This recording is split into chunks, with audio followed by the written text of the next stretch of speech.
Hello everyone, thank you for joining me on Working Shopper. I hope you're having a good day.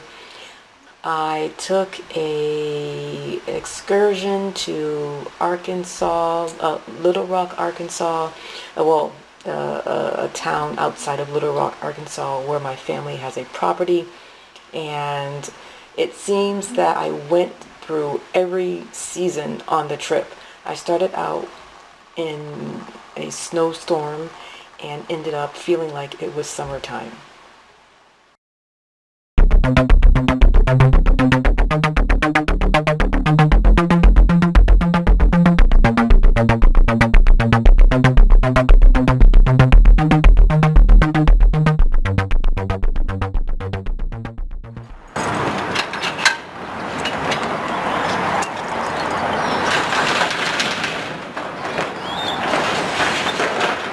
Just came back from a trip and I put the car into storage because it has a leak and I'm not going to fix it yet. It's going to cost like $3,500 to fix it, and I'm not ready to pay out that money for a car expense. I am still homeless. I don't have a property yet.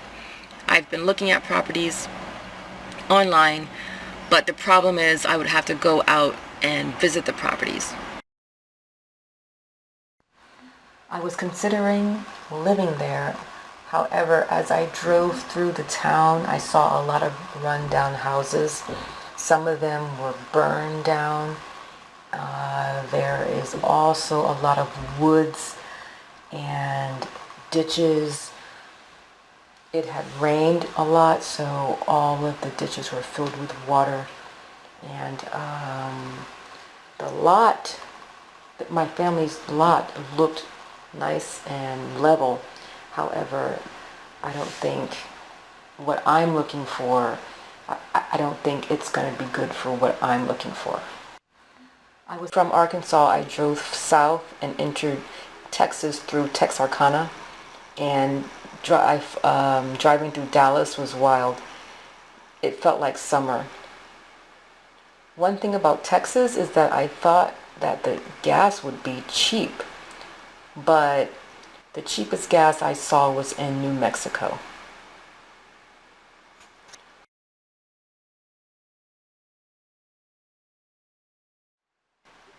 I pretty much experienced all 4 seasons on this trip. I started out in a winter storm in Flagstaff. I went through Arizona, New Mexico, Texas, a little bit of Oklahoma, Arkansas, a little bit of Missouri, and when I came back, I decided I wanted to see Flagstaff again. And it was nice because all the snow had fallen and it was really pretty and beautiful. And I drove from Flagstaff down into Sedona. That was absolutely gorgeous.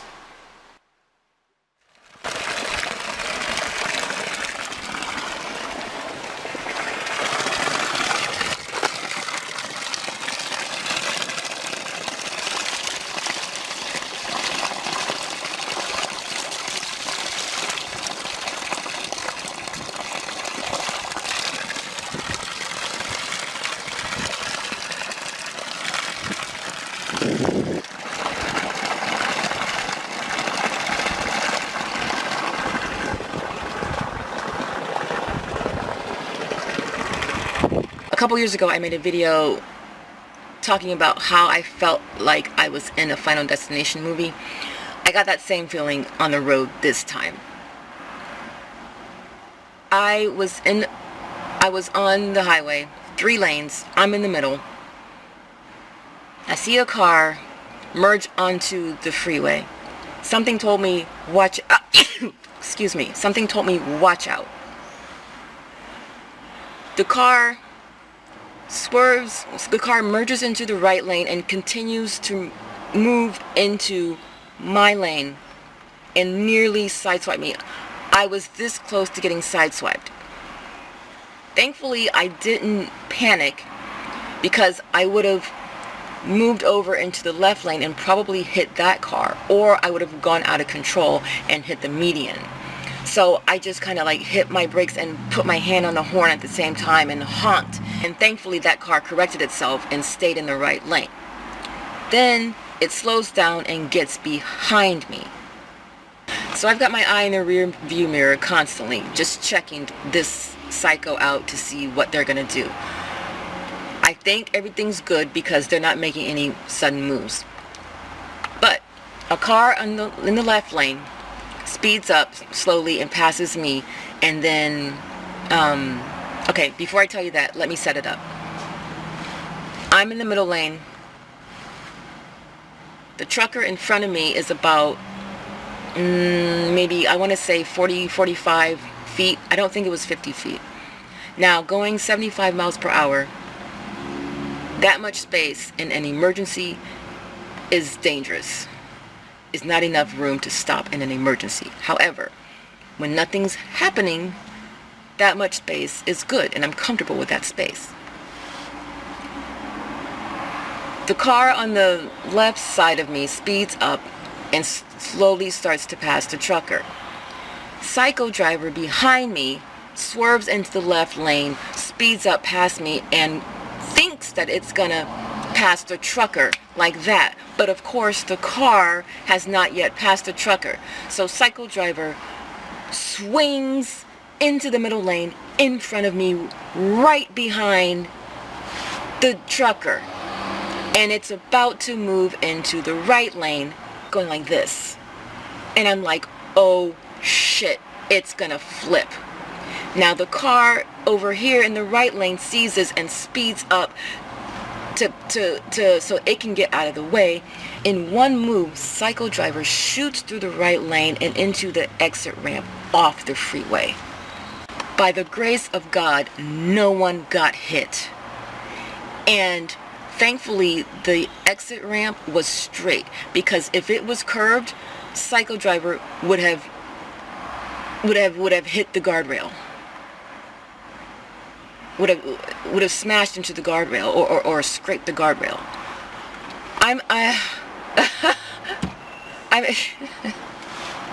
Now I'm thinking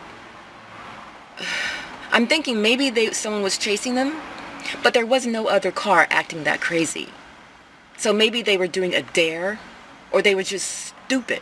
Maybe it was a kid driving. I didn't look to see who was driving. But you know how you hear these stories about kids like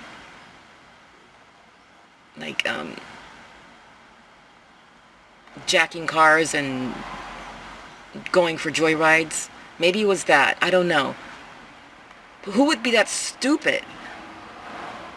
And all this took place in like less than a few minutes.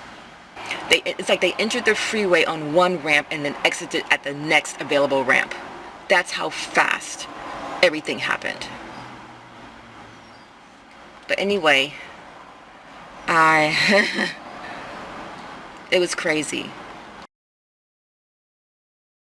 With the garlic fries there, that portabella mushroom there, and I think those are pesto and onions.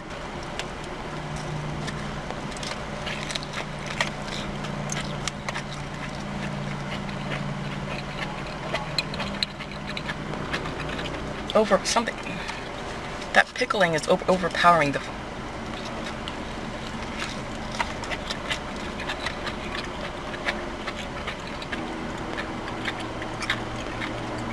Yeah, it's heavily vinegared.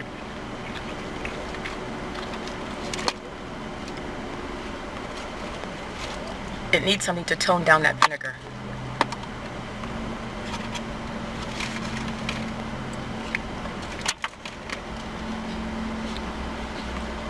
Hopefully these fries will.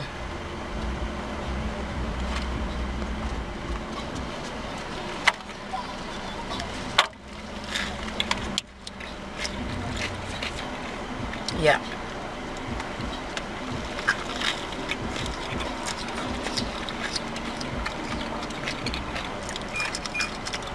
Yeah. It needs the fries.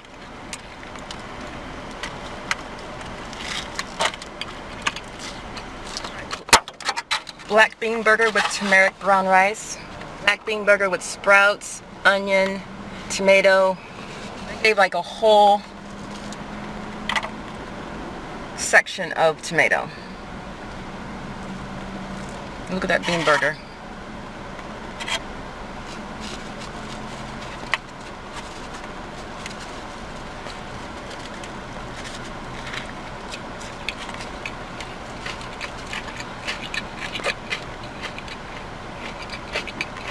There's no spice to it.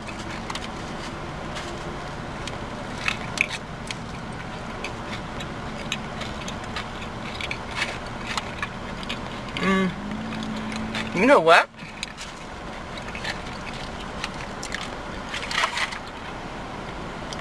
This portabella mushroom needs to be on here with the red peppers and the fries.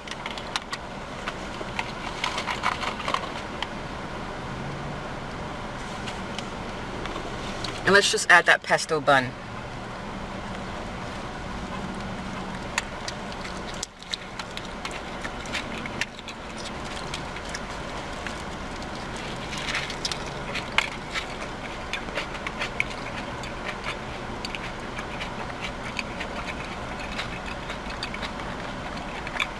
That's what that needs.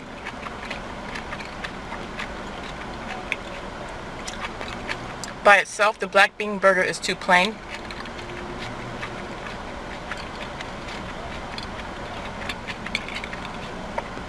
And the mushroom burger is too vinegary. Put it together, you got the best of both worlds.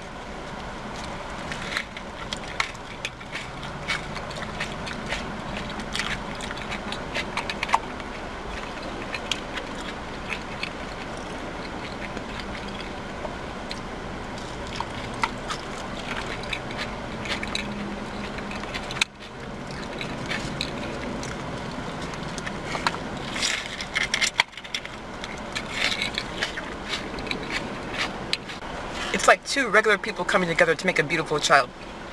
Alright, this cookie.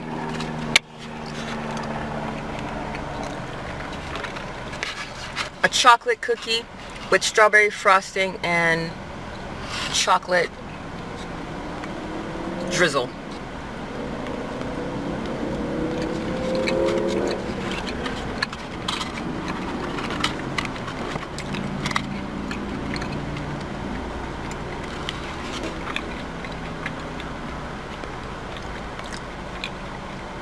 What would make this better is a milk chocolate cookie.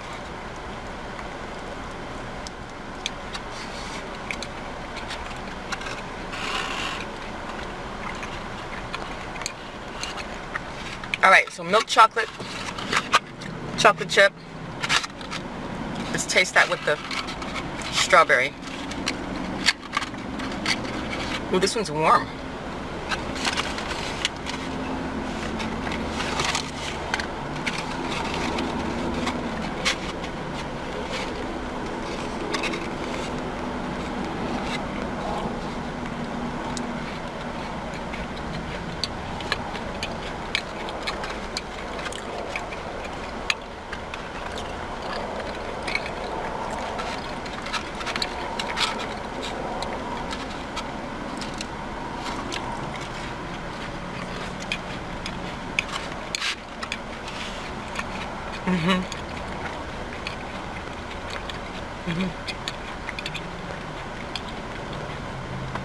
Yep, I like that. Moral of the story, fusion is always good. Anyway, thank you guys for joining me. I hope you enjoyed it. I hope you had something delicious to eat today and that your day is going great. I hope you're staying sane among all the insanity happening around the world. I will catch you in the next video. Bye.